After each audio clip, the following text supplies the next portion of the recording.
Thank you. Are we on? Okay.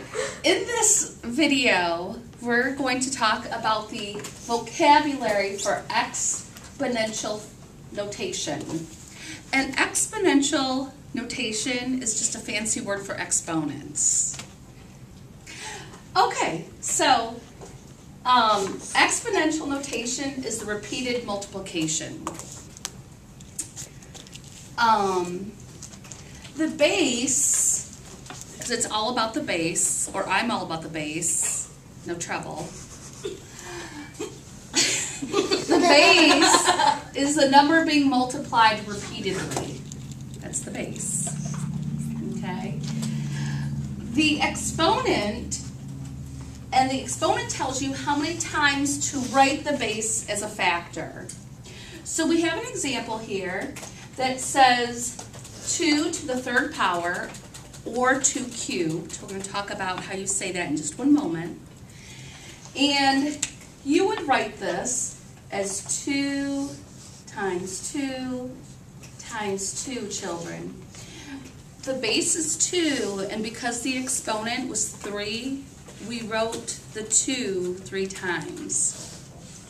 So 2 times 2 is 4, and 4 times 2 is 8.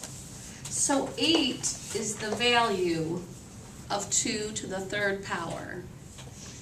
And sometimes 2 to the third power can be stated as 2 cubed. Okay. So let's talk about reading exponents. So here we have a 4 as a base and a 5 as the exponent. So that's stated as 4 to the 5th power. And almost all exponents are simply that digit to the 5th power, or to the power. So if it was 7 to the 8th power, 6 to the 10th power. There are 2 special exceptions. When the exponent is 2, you can say 7 to the 2nd power, or you can say 7 squared.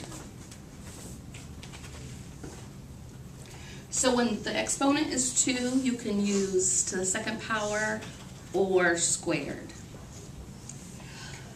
The other special exponent reading is cubed or to the 3rd power. So if you have a base that's 5 and an exponent that's 3, you could say 5 to the 3rd power or 5 cubed. The exponent 2 and 3 are really the only exceptions, and that you can state those values using squared for the exponent 2 or cubed for the exponent 3. Now let's take this information and apply it to some examples.